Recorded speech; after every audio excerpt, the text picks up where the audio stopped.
नमस्कार दोस्तों, मैं मनीष कुमार भोज आप सभी का अपने यूट्यूब चैनल पहाड़ एजुकेशन में हार्दिक स्वागत करता हूं। दोस्तों, आशा करता हूं कि आप सभी लोग स्वस्थ होंगे, साथ ही आपकी जो एलटी की जो प्रिपरेशन चल रही है वो बहुत अच्छी तरीके से आप लोग कर रहे होंगे। दोस्तों, इसी कड़ी में मैं आज आप लोगों के सामने एक टेस्ट सीरीज लेके उपस्थित हुआ हूं। ये जो टेस्ट सीरीज है वो सीडीपी जो आपका फर्स्ट पेपर है बाल विकास से संबंधित बहुत ज़्यादा महत्वपूर्ण प्रश्न जो आपके प्रतियोगिता परीक्षाओं में पूछे जा सकते हैं। आइए शुरुआत करते हैं आज की श्रृंखला का पहला प्रश्न। देख पा रहे होगे आज आप अपने स्क्रीन पर पहला जो प्रश्न है, ये प्रश्न क्या कह रहा है? शिक्षा शब्द की उत्पत्ति क्या है? कहने का मतलब शिक्षा शब्द की उत्पत्ति कहाँ से हुई है, कैसे हुई है? ठीक है। देखिए यहाँ पर जैसे आप देख पा रहे हो कि 4 ऑप्शन दिए हैं। 4 ऑप्शन में से जो पहला है ई और कट्टम की अगर हम बात करते हैं इससे हुआ है, या एड और कट्टम से हुआ है, या फिर बात करें जो इसकी जो उत्पत्ति हुई है वो शब्द शिक्षित है, या इनमें से कोई नहीं। देखिए दोस्तों, अगर हम जहाँ तक थोड़ा सा आपको बता दूं शिक्षा के शब्द के बारे में, तो इसका जो सही आंसर है वो एड कट्टम, जिसका बी सही है। ठीक है। अब शिक्षा के थोड़ा अर्थ के अगर हम बारे में बात करें तो जो शिक्षा शब्द है वो संस्कृत भाषा के जो शिक्ष धातु से, जिसमें अ प्रत्यय लगने से क्या बनता है? शिक्षा। शिक्ष का अर्थ अगर सीखना और सिखाने से होता है। अगर हम बात करें शिक्षा शब्द का जो शाब्दिक अर्थ है, सीखने और सीखने की जो प्रतिक्रिया है उससे होता है। और जो शिक्षा शब्द है अगर उसको लेकर अगर बात करें तो अंग्रेजी में एजुकेशन शब्द इसका प्रयोग किया जाता है। एजुकेशन जो शब्द है वो आपके लैटिन भाषा के एडुकटम शब्द से क्या हुआ है, ये विकसित हुआ है। और एजुकटम शब्द इसी भाषा के जैसे हम ई और ड्यू शब्द से क्या है मिलकर बना होता है। ई का मतलब होता है अंदर से, और जबकि ड्यू को मतलब होता है आगे बढ़ना होता है। अतः एजुकेशन शब्द की अगर हम बात करें तो आगे, अंदर से आगे बढ़ना ये होता है। ठीक है। अब बात करते हैं दूसरे प्रश्न की। तो दूसरा प्रश्न आप देख पा रहे होंगे, यहाँ पर क्या दिया हुआ है? निम्न में से कौन सा कथन सही है? अब निम्न में से कौन सा कथन आपको बताना है कि कौन सा एकदम सही है। तो आप यहाँ पर देख पा रहे हो 4 ऑप्शन आपके सामने दिए हुए हैं। पहला है आपका शिक्षा एक कला है, शिक्षा एक विज्ञान है, यह ना तो कला है और ना ही विज्ञान है, कुछ हद तक यह कला है और कुछ हद तक यह विज्ञान है, ये कहा गया है। तो इसका जो सही आंसर होगा, तो इसमें जो सही है वो आपका डी है, कुछ हद तक यह कला है, कुछ हद तक यह विज्ञान है, ये लेके चलिएगा। ठीक है। जहां हम तीसरे प्रश्न की अगर बात करें तो तीसरा प्रश्न क्या कह रहा है? शिक्षण की प्रकृति के बारे में निम्न में से कौन सा वाक्य सही है? ठीक है। अब निम्न में से कौन सा वाक्य सही है से देखिए, यह क्या है? यह निदातात्मक है, या फिर ये उपचारात्मक है, या निदातात्मक होने के साथ उपचारात्मक भी है, या उपरोक्त सभी कथन इसके सही है। तो इसमें से कौन सा है? मेरे आंसर देने से पूर्व आप बताइए। चलिए आप सभी लोग कमेंट सेक्शन में इसका आंसर दीजिए। चलिए इसका आंसर जो है आपका सी, यह निदानात्मक होने के साथ साथ उपचारात्मक भी होता है। अब देखिए यहाँ पर पांचवा प्रश्न दिया हुआ है। पांचवा प्रश्न क्या कह रहा है? सीखने का अनिवार्य तत्व क्या है? सीखने का, हम अगर कोई चीज सीखते हैं तो उसके लिए सबसे महत्वपूर्ण चीज क्या है, वो चीज हम यहाँ पर समझेंगे। पढ़ने की क्षमता होती है, ये ब्राइट माइंड होता है, ये बहुत ज्यादा शार्प माइंड, बहुत ज्यादा, अगर हम बात करें गॉड गिफ्ट वाला माइंड हम जिसे कहते हैं, यह जानने की प्रवृत्ति होती है, या इनमें से कोई नहीं। देखिए दोस्तों, अगर हम जहाँ सीखने की जहाँ पर हम बात करते हैं तो वहां पर सबसे ज्यादा जो महत्वपूर्ण जो चीज होती है वो क्या है आपका? अगर हम कहें तो ये जो होता है ये जानने की प्रवृत्ति होता है। ठीक। अब देखिए बात करते हैं छठे नंबर के प्रश्न की तरफ बढ़ रहे हैं। छठे नंबर का प्रश्न क्या कह रहा है? किसी शैक्षणिक संस्थान में प्रिंसिपल का क्या स्थान होता है? देखिए आपके, अगर आप देखोगे आपका जो प्रथम भाग है, प्रथम भाग में शिक्षक और प्रिंसिपल या कहें विद्यालय और प्रिंसिपल के बारे में भी दिया हुआ है, तो वहीं से ये प्रश्न आपके सामने है। तो अगर हम बात करें शैक्षणिक संस्थान में प्रिंसिपल की क्या भूमिका होती है, क्या स्थान होता है, तो वहाँ पर 4 ऑप्शन दिए हुए हैं। विद्यालय समग्र प्रमुख होता है, विद्यालय का प्रमुख होता है, या विद्यालय के प्रबंधक के रूप में होता है, या विद्यालय का मालिक होता है, या कहें विद्यालय का संस्थापक के रूप में होता है, जिसे हम स्कूल कहते हैं। तो इसमें से कौन सा होता है वो चीज़ आपको बताना। देखिए, ये जो होता है आपके जो विद्यालय का क्या होता है, प्रबंधक के रूप में हम इसे मानते हैं। ठीक है, अब यहाँ पर देख पा रहे हो 7वें नंबर का प्रश्न आप अपने स्क्रीन पे। ठीक है, ये क्या करे, यदि कोई अभ्यर्थी किसी कक्षा में फेल हो जाए तो उसके स्थान पर क्या करना चाहिए। उसे क्या करना चाहिए, जब अगर कोई बच्चा फेल हो जाता है तो उसको क्या करना चाहिए, तो उस पर सबसे बड़ा ये फोकस होना चाहिए कि क्या करना चाहिए। ठीक है, देखिए, उसे सुधारने का मौका दिया जाना चाहिए और सुधारने के बाद अगली कक्षा में भेजना चाहिए, या फिर उससे उसी कक्षा में रखना चाहिए, या फिर सी आपके उसे पढ़ाई छोड़ने की सलाह दी जानी चाहिए, या फिर डी जो है उपरोक्त सभी जो विधियां हैं वो सही हैं। तो इसमें से क्या होना चाहिए बताइए आप लोग। देखिए दोस्तों, अगर इस प्रश्न को अगर आप देखोगे गौर से तो इसका जो सही उत्तर है वो आपका ए है। उसको क्या करना चाहिए, सुधारने का मौका दिया जाना चाहिए और सुधारने के बाद उसे अगली कक्षा में भेज देना चाहिए। ठीक है, उसको मौका देने दिया जाना चाहिए। ठीक, अब यहाँ पर देखिए 8वें नंबर का प्रश्न है। 8वें नंबर का प्रश्न क्या कह रहा है, ये कह रहा है कि शिक्षण में पाठ्य चर्चा संबंधित गतिविधियों का उपयोग क्यों किया जाता है। देखिए, हम बेसिकली शिक्षा के अंतर्गत हम जो पाठ्यक्रम होता है हमारा, हम उसका प्रयोग क्यों करते हैं, तो उसके लिए यहाँ पर ऑप्शन दिए हुए हैं। शिक्षण को आसान बनाए जाने के लिए, या शिक्षण को रोचक और समझने में आसान और प्रभावशाली बनाना होता है, या शिक्षण को आकर्षण बनाना होता है, आकर्षक बनाना होता है, या फिर शिक्षक की सहायता करना होता है। तो इसमें से क्या सही होना चाहिए आपके दृष्टिकोण से। तो देखिए, जो पाठ्यचर्या की अगर हम बात करते हैं तो उसका मेन उद्देश्य होता है कि शिक्षक की सहायता करना होता है। ठीक है, हम कहीं ना कहीं शिक्षक को उसके पीछे से अगर हम कहें सपोर्ट जो होता है वो आपकी जो पुस्तकें होती हैं वही उसका क्या होता है, हथियार होता है। देखिए, 9वें नंबर का प्रश्न आप देख पा रहे होंगे, शैक्षिक प्रतिक्रिया के 3 घटक कौन कौन से हुए। शिक्षा की अगर हम बात करूं तो मूल घटक 3 कौन से होते हैं, तो वो 3 घटकों की अगर हम बात करें, शिक्षा और शिक्षक और किताबें, या फिर बात करें शिक्षक छात्र और क्या होता है शिक्षा, या तो ये घटक होना चाहिए, या फिर आप अपने स्क्रीन पर देखोगे कि दिशा या निर्देश या कौशल, फिर क्या होना चाहिए इसमें से। चलिए आप लोग बताइए, मैं वेट कर रहा हूँ आपका, जल्दी से बताइए क्योंकि बहुत ज़्यादा महत्वपूर्ण ये प्रश्न है आपकी परीक्षा के दृष्टिकोण से। देखिए दोस्तों, अगर आपने पढ़ा होगा शिक्षण अभिरुचि, अगर शिक्षण अधिगम अगर आपने पढ़ा होगा तो वहाँ पर ये कई दफ़े दिया हुआ है। तो यहाँ पर जो होता है उसकी अगर रीढ़ की हड्डी जो मानी जाती है वो शिक्षक और छात्र और शिक्षा, ये बहुत ज़्यादा महत्वपूर्ण होता है, याद रखिएगा।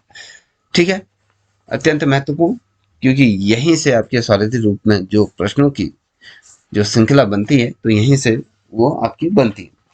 अब इसी कड़ी में हम जो देखने जा रहे हैं वो अगले प्रश्न को हम देखेंगे। ठीक है, अगला प्रश्न क्या कह रहा है उसको देखिए।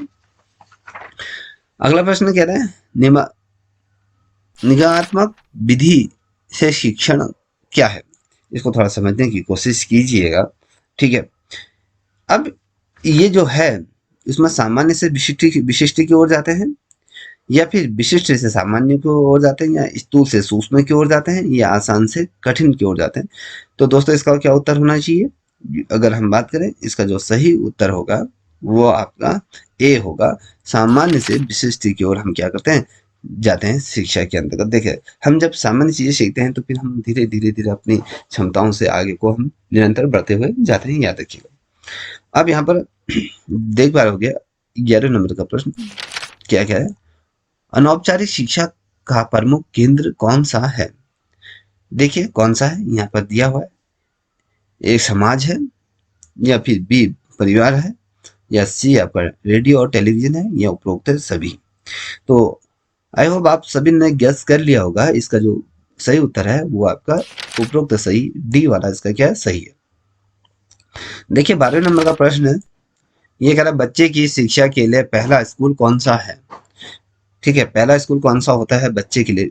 ठीक है, ये समाज होता है, या उसके दोस्त होता है, या उसका परिवार होता है, या फिर उसका स्कूल होता है। तो मुझे लगता है कि जो बच्चे की जो पहली पाठशाला होती है वो उसके घर होते हैं, उसकी माँ उसकी पहली गुरु के रूप में होती है, याद रखिएगा। दोस्तों आपको ये वीडियो अच्छी लग रही हो तो प्लीज़ आपसे रिक्वेस्ट है कि इस चैनल को भी आप सब्सक्राइब अवश्य करें, साथ ही अपने दोस्तों को भी साझा करें। अगर आपको इसकी पीडीएफ चाहिए इसी प्रकार की, अगर आपको जितने भी आज तक मैंने पढ़ा दिया है, अगर आपकी इस प्रकार की पीडीएफ अगर आप लोगों को चाहिए तो आप लोग इसमें ज्वाइन बटन को ज्वाइन करके मुझसे संपर्क कर सकते हैं। ठीक है, आपको सारी जो पीडीएफ है प्रोवाइड करा दी जाएगी। अब देख पा रहे हो गया। अब यहाँ पर 13 नंबर का प्रश्न ये कह रहा है निम्न में से कौन सी शिक्षा प्रणाली वैज्ञानिक प्रगति का समर्थन करती है। अब देखिए यहाँ पर यथार्थवादी शिक्षा करती है, या फिर आदर्शवादी शिक्षा करती है, या प्रकृतिवादी शिक्षा करती है, या इनमें से कोई नहीं। अगर आपने यथार्थवाद और प्रकृतिवाद ये जो पढ़ा है, जो आपके ये तीन के जिन टॉपिक आप देख रहे हो ए से लेके सी तक, ये आपके फर्स्ट पेपर में दिया हुआ है, तो इनको ध्यानपूर्वक से पढ़ लीजिएगा। तो जब ये प्रश्न आते हैं तो उन प्रश्नों को करने में आपको कहीं ना कहीं आसानी होती है। देखिए जो ये है वैज्ञानिक प्रकृति का समर्थन जो करता है, यथार्थवादी जो लोग होते हैं ये इस चीज का क्या करते हैं, भरपूर समर्थन करते हैं। देखिए 14 नंबर का प्रश्न है, ये कह रहा है कि पाठ योजना का अर्थ है क्या है इसका। पाठ पढ़ने से पहले उसे पढ़ना, या फिर बी वह सब कुछ तैयार करना जो शिक्षक एक समिति अवधि में पढ़ाना चाहता है, या फिर सी कक्षा में पूछे जाने वाले सभी प्रश्नों के विस्तृत उत्तर तैयार करना, या फिर डी पूछे जाने वाले प्रश्नों की सूची तैयार करना। तो इसमें से क्या हो सकता है, गैस कीजिए। तो दोस्तों इसका जो सही आंसर है वो आपका ए है। ठीक है, ए ये क्या है, पाठ पढ़ने से पहले उसको पढ़ना होता है, याद रखिएगा। ठीक है, अब देखिए यहाँ पर हम 15 नंबर के क्वेश्चन की बात करेंगे। क्या 15 नंबर का प्रश्न होता है कि आदर्शवादी की दृष्टि से शैक्षिक अनुभव के मूल्य किस पर निर्भर करते हैं।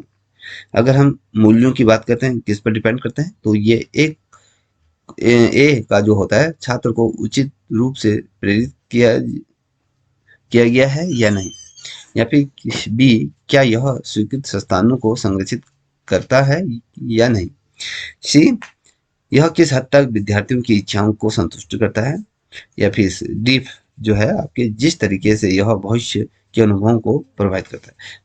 तो दोस्तों इसका जो सही आंसर है तो इसका बी। इसमें क्या होता है कि यह स्वीकृत संस्थानों को संरक्षित जो करता है या नहीं, ये इसके अंतर्गत आता है। जो आदर्शवादी लोग हैं तो इस चीज की चीजों को क्या करते हैं कि बोलते हैं यार हाँ ये इन चीजों पर निर्भर करता है। ठीक है, अब देखिए 16 नंबर का प्रश्न आप देख पा रहे होगे, तो ये क्या कह रहा है 16 नंबर का, व्यवहारिक व्यक्ति के लिए कौन सी शैक्षिक गतिविधियां सर्वाधिक वांछित हैं। इनमें देखिए जो व्यवहारवादी जो व्यक्ति होता है उसकी शिक्षा के क्षेत्र में अगर देखें तो उसकी गतिविधियां किस प्रकार से की जाती हैं, वो किस प्रकार से उसको अडॉप्ट करता है। तो यहाँ पर देख पा रहे होगे ये जो कह रहा है ये ए है इसका, शैक्षिक वैज्ञानिकों ने जो लक्ष्य निर्धारित किए हैं उसका अनुमान लगाया जाता है, या फिर कहे बी जो लोकतांत्रिक सिद्धांत में जो विद्यार्थियों को अंधाधुंध परिणाम के आधार पर, या फिर सी जो आप देख पा रहे होंगे इसका विद्यार्थी के भविष्य के अनुभवों पर लाभकारी प्रभाव पड़ता है, या फिर डी यह विद्यार्थियों के लिए सहज सक्रिय और निरंतर आनंददायक ये क्या है व्यवहार करता है। तो अगर हम देखें इसका तो ये जो होता है वो शैक्षिक वैज्ञानिकों ने जो लक्ष्य निर्धारित किए गए कहीं ना कहीं उनका अनुमान लगाता है। ठीक है, अब यहाँ पर देख पा रहे होंगे अब 17 नंबर का प्रश्न, 17 नंबर का प्रश्न क्या कह रहा है उसको भी हम देख लेते हैं। ये कह रहा है कि उदारवादी बदनाम व्यवहारवादी शिक्षा के मुद्दे पर प्रगतिशील शिक्षकों का दृष्टिकोण है। एक और आपके उदारवादी शिक्षा है और दूसरे व्यवसायिक शिक्षा के मुद्दों पर अलग अलग जो शिक्षक होते हैं शिक्षकों के बीच में किस प्रकार का उसका दृष्टिकोण है, वो क्या सोचते हैं। तो यहाँ पर दिया है ए व्यवसायिक उद्देश्य व्यक्ति पर सीखने का स्तर गिरने का दबाव डालते हैं पहला, या फिर उदार कला विषय को व्यवसायी प्रशिक्षण के रूप में आगे बढ़ाना चाहिए, या फिर सी आपका देख पा रहे होगे व्यवसायिक और उदार शिक्षा को अलग नहीं किया जाना चाहिए, या सभी विषयों में व्यवसाय की अभिन्यास होना चाहिए। तो इसका जो सही आंसर क्या होना चाहिए आपके दृष्टिकोण से बताइए, आंसर दीजिए। तो इसका जो सही उत्तर है, तो इसमें क्या होता है, जो उदार कला है उसको कहीं ना कहीं व्यवसायी प्रशिक्षण के रूप में आगे बढ़ाना चाहिए। देखिए, हमारा जो मेन उद्देश्य होता है कि हर व्यक्ति को रोजगार प्रद करना होता है, तो कहीं ना कहीं अगर व्यवसाय कला के अगर अंतर्गत रखते हैं तो कहीं ना कहीं बच्चा उन चीजों को सीखता है, कहीं ना कहीं आगे जाकर वो अपने भविष्य में उन चीजों को संपादित करके अपने जीवन का भरण पोषण वो कर सकता है। ठीक है, अब देखते हैं 18 नंबर का प्रश्न कह रहा है, क्या कह रहा है 18 नंबर के प्रश्न को देखो, कि शिक्षा में प्रकृतिवाद का समर्थक कौन है। शिक्षा के अंतर्गत जो प्रकृति ही सब कुछ है माना गया है। देखिए, अगर हम जब बात करते हैं तो उसमें क्या गया, प्रकृति को ही सब कुछ रखा गया है, प्रकृति को ही शिक्षा या गुरु के रूप में माना गया प्रकृतिवादियों ने। ठीक है, अब इसमें फोबेल है, आर्मस्ट्रांग है, या जॉन लोकेक है, या रोसे है, तो इनमें से कौन सा सही है तो आपको ये बताना है। तो इसका जो डी है, रोसे करके जो है, तो ये इसके क्या है, समर्थक है। देखिए, अब देख पा रहे थे, अब देखिए ये है 19वें नंबर का प्रश्न, ये पाठ्यक्रम से आप क्या समझते हैं। पाठ्यक्रम जो होता है तो उससे हम क्या समझते हैं, ये आपको बताना है, क्या क्या आप अनुभव करते हैं। तो ये क्या होता है, एक बच्चा पाठ्यक्रम के माध्यम से सीखता है और वार्षिक अध्ययन का कुल योग होता है, या फिर ए स्कूल की गतिविधियों का कुल योग होता है, या पूरे वर्ष शिक्षकों द्वारा छात्रों को पढ़ाए जाने वाले पाठ्यक्रम को इंगित करता है। तो ये क्या है, ये आपको बताना है। देखिए दोस्तों, अगर आप पाठ्यक्रम को अगर समझो, पूरा सिलेबस को अगर देखें, तो क्या करता है जो शिक्षक होता है, इसका डी सही है, पूरे वर्ष भर शिक्षक क्या करता है, जो आपका पाठ्यक्रम होता है, आपके पाठ्यक्रम के द्वारा क्या करता है, वो आपको कहीं ना कहीं ज्ञान प्रदत्त करता है और उन चीजों को सिखाने की कोशिश करता है जो उस किताब में दी हुई है, उसके अनुरूप आपको क्या करता है, शिक्षण कार्य ये कराता है। ठीक है, अब देखिए 20वें नंबर का प्रश्न की तरफ बढ़ रहे हैं, तो 20वें नंबर का प्रश्न क्या कह रहा है उसको भी देख लेते हैं। महात्मा गांधी ने किस शिक्षा प्रणाली का प्रतिपादन किया गया है। देखिए, आपके उसमें अगर हम बात करते हैं, जो गांधी जी की अगर हम जहाँ पर बात कर रहे हैं, तो गांधी जी से रिलेटेड आपका क्या दिया गया, हाँ वहाँ पर एक टॉपिक दिया गया है, जिसमें गांधी जी के द्वारा जो दिए गए शिक्षा के क्षेत्र में जो कथन है वो आपको पढ़ने पड़ेंगे। जैसे अरबिंदो का शिक्षा का अंतर्गत जो चयन है या चिंतन है, उसके बारे में बात करते हैं। तो फिर या फिर रविंद्रनाथ टैगोर की, या फूले जो सावित्रीबाई फूले की बात करें, तो ये गांधी जी की शिक्षा की अवधारणा जैसे दी गई है, अगर हम उसके बारे में बात करें तो किस प्रकार से उन्होंने शिक्षा की अवधारणा दी है। पहले तो थोड़ा सा ये समझिए कि जो शिक्षा की अवधारणा होती है तो वो होती क्या है, थोड़ा ये भी तो आपको पता होना चाहिए।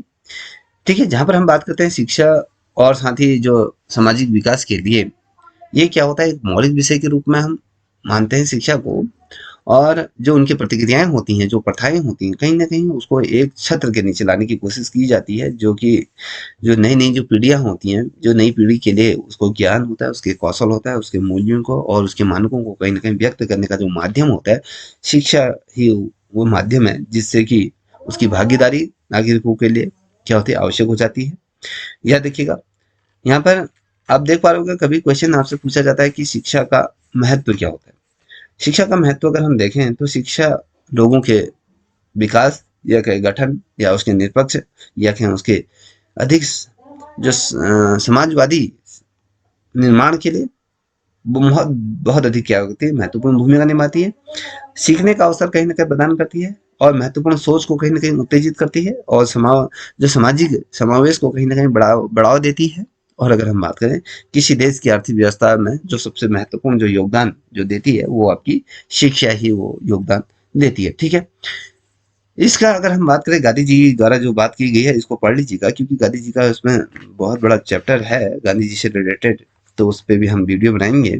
ठीक है, 20वें का जो इसका सही आंसर है, ये सभी चीजें उसमें क्या करती है, काउंट करती है, जैसे गतिविधियों के द्वारा संगीत के माध्यम से होता है, श्रवण और आदि के माध्यम से। तो गांधी जी कहते हैं कि अगर हम शिक्षा की प्रणाली को अगर देखें, तो अगर हम इन सभी चीज़ों को अगर लेके चलें, तो कहीं न कहीं शिक्षा और बेहतरीन तरीके से हम क्या कर सकते हैं, सीख सकते हैं, या उसमें अपनी योगदान दे सकते हैं। कहीं न कहीं हम उसको आगे बढ़ाने की कहीं न कहीं भरपूर कोशिश करते हैं। अब देखिए 21वें नंबर का प्रश्न है, ये जो बहुत महत्वपूर्ण प्रश्न है, ये दिया हुआ है। ये क्या दिया गया है? बैक टू नेचर का जो नारा दिया गया है, ये किसने दिया गया था? ये बहुत ज़्यादा महत्वपूर्ण प्रश्न है। ये यथार्थवादी लोगों ने दिया है, या व्यवहारवादी लोगों ने दिया है, या प्रकृतिवादी लोगों ने दिया है, या अतीतवादी लोगों ने दिया है? तो किसने उसने दिया है? तो दोस्तों आपको ये अगर मैं बताऊं, तो बैक टू नेचर, जहाँ पर हम नेचर की जो शब्द आ रहा है, तो ये सोच के चलिए कि वहाँ पर हम प्रकृति के बारे में बात करें, तो क्वेश्चन ऐसे भी बनते हैं। ठीक है, तो ये जो है 21 का, यहाँ पर आप देख पा रहे होंगे सी प्रकृति से रिलेटेड है। जहाँ पर नेचर शब्द आता है, तो वहाँ पर प्रकृति को लेके आप चलिएगा। देखिए प्रकृति के बारे में कौन सा कथन सही नहीं है, ये आपको बताना है। ठीक है, ये क्या है? पुनर्जागरण काल के प्रति मानववाद के खिलाफ ये प्रतिक्रिया है, या पुनर्जागरण काल के प्रति मानव के विरुद्ध ये प्रतिक्रिया है, या फिर शिक्षा में परिसाकार या कृत्रिमता या दिखावटीपन के खिलाफ एक प्रतिक्रिया है, या पुस्तकों और भाषाई रूप के मात्र अध्ययन के विरुद्ध ये है। तो इसका जो सही आंसर क्या होना चाहिए आपके दृष्टिकोण से? तो अगर हम देखें प्रकृतिवाद के सही जो इसके अंतर्गत जो कथन सही नहीं है, वो क्या है? पुस्तक और भाषाई रूप के मात्र ज्ञान के विरुद्ध ये प्रतिक्रिया इसे कहा जाता है। ठीक है, 83 नंबर का प्रश्न आप देख पा रहे हो, किसने कहा सामान्य अध्याय को उलट दें और आप लोग हमेशा सही काम करोगे? ये किसने, ये थ्योरी किसने दी थी कि भैया आप जो सामान्य अभ्यास को अगर आप देखें, किसने कहा कि सामान्य अभ्यास को उलट देने से लगभग हमेशा सही काम करोगे? तो महात्मा गांधी के, रूसो ने किया, डेवी ने किया, प्लेटो ने कहा था। तो ये जो कथन दिया किस व्यक्ति द्वारा दिया गया था? तो ये जो दिया गया था वो आपके रूसो द्वारा इस कथन को दिया गया था। ठीक है, अब देखिए 24वें के बारे में बात करते हैं। तो यहाँ पर कह रहा है मानवीय संस्थाएं मूर्खता और विरोधाभास एक समूह है। यह कथन किसके द्वारा किया? यह बस डांस है, यह रूसो है, या डेवी है, या रविंद्रनाथ टैगोर है? ठीक है, तो इनमें से चारों में से ये कौन सा इसका सही आंसर होना चाहिए आपके दृष्टिकोण से? तो ये कहा गया है कि मानवीय संस्थाएं क्या है? मूर्खता और विरोधाभास का एक समूह है। तो ये जो कथन दिया गया है, ये आपके रूसो द्वारा ही ये कथन दिया गया। ठीक है, अब देखिए आपको अगर ये वीडियो अच्छी लग रही हो तो प्लीज सब्सक्राइब अवश्य करें। देखिए 25वें का ये कह रहा है किस शिक्षा दर्शन के अनुसार व्यक्तित्व का उत्थान शिक्षा का कार्य है? देखिए बहुत ज्यादा महत्वपूर्ण प्रश्न है कि किस शिक्षा दर्शन के अनुसार व्यक्ति के व्यक्तित्व का उत्थान शिक्षा का कार्य है? व्यवहारिकता पर, या आदर्शवाद पर, या मार्क्सवाद पर, या आदर्शवाद और मार्क्सवाद दोनों पर? तो 25वें का जो सही उत्तर है वो आपकी इन दोनों से है। ठीक है, आपका डी सही है। अब देखिए 26वें नंबर का प्रश्न आप देख पा रहे होंगे कि प्रकृतिवाद की शिक्षा का उद्देश्य कौन सा सही, कौन सा नहीं है? देखिए प्रकृतिवाद की शिक्षा का कौन सा उद्देश्य नहीं है, इसमें जो 4 दिए हैं उसमें सही नहीं है, ये आपको बताना। देखिए जीवन के निचले स्वरूपों के मनुष्य के विकास की अवधारणा, जो जीवन में शिक्षा के अगर हम निचले रूपों को देखें, तो उसमें मनुष्य की जो विकास की जो धारणा है, या फिर व्यक्ति या राष्ट्र को अस्तित्व के संघर्ष के लिए तैयार करना, अस्तित्व सुनिश्चित हो सके, या फिर कहें विद्यार्थियों को अपने परिवेश के साथ सामंजस्य बैठाना और अच्छी तरह से क्या करना, अनुकूलित होना सीखने में मदद करना, या विद्यार्थियों में नैतिकता या नैतिक मूल्यों को विकसित करना। ये आप में से अगर देखें तो इसका जो सही है डी वाला सही। देखिए अब अंतिम प्रश्नों की तरफ बढ़ रहे हैं। तो इसमें देख पा रहे होंगे कि 27वें नंबर का प्रश्न है कि किस स्कूल का मानना था भगवान सभी चीज़ों को अच्छा बनाता है, और भगवान सभी चीज़ों को अच्छा बनाता है और मनुष्य हस्तक्षेप करता है और वे दुष्ट बन जाते हैं। तो ये जो थ्योरी दी है ये किसके द्वारा दी गई? ये मार्क्सवाद ने दी है, अतीतवाद ने दी है, प्रकृतिवादी दी है, व्यवहारवादी लोगों ने दी है, तो किसने ये थ्योरी दी है? तो ये प्रकृतिवादी जो लोग हैं उनका ये कथन है। देखिए हम 28वें नंबर के प्रश्न की तरफ बढ़ रहे हैं। देखिए किस स्कूल ने कोई हस्तक्षेप नहीं, देखिए किस स्कूल ने कोई हस्तक्षेप नहीं, कोई रोक नहीं के नारे के साथ आत्म अभिव्यक्ति को बनाए रखा। ये प्रकृतिवादी का ये चरम रूप है, यह प्रकृतिवाद का सबसे व्यापक रूप में विस्तृत है, यह प्रकृतिवाद का सबसे सच्चा स्वरूप है, या फिर प्रकृतिवाद का सबसे मान्य रूप है। तो इनमें से कौन सा ये होना चाहिए? तो 28वें का अगर हम बात करें बच्चों, तो 28वें का अगर आप देखोगे तो इसमें जो है प्रकृतिवाद का चरम रूप इसमें देखने को मिलता है। देखिए 29वें नंबर का प्रश्न, कौन सा दर्शन का स्वरूप नहीं है?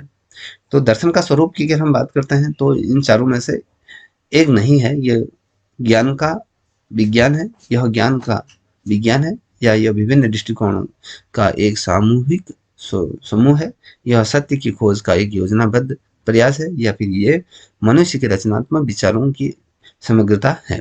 तो ये क्या है ये आपको बताना है। तो बताइए जल्दी से, क्वेश्चन का आंसर जल्दी दीजिए। तो इसका अगर सही आंसर दूं तो ये क्या है? मनुष्य के रचनात्मक विचारों की समग्रता है। इस श्रृंखला का अंतिम प्रश्न तो ये जो है वो है आपका कि दर्शन की वह कौन सी शाखा विज्ञान उसकी रचना पद्धति और वैधता से संबंधित है? तर्क है, सौंदर्य है, ज्ञान मीमांसा है, ये तत्व मीमांसा है। तो इसमें से कौन सा है तो आपको बताना है। तो 30वें का जो सही उत्तर है वो ज्ञान मीमांसा है। ठीक है दोस्तों, इसी प्रकार की श्रृंखलाएं आपकी परीक्षा के दृष्टिकोण से निरंतर मैं लेते हुए आऊँगा। तो अगर आपको ये मेरा काम पसंद आ रहा हो तो प्लीज़ इस चैनल को लाइक, शेयर, सब्सक्राइब अवश्य करें, साथ ही अपने दोस्तों को साझा करें। यदि आप लोगों को इन सभी टॉपिकों की अगर वीडियो चाहिए तो आपको जॉइन बटन को जॉइन करना होगा। उसके बाद मुझसे संपर्क करें, सारे पीडीएफ नोट्स आपको उपलब्ध करा दिए जाएंगे। तब तक के लिए इतना ही। जय हिंद, जय भारत, जय उत्तराखंड।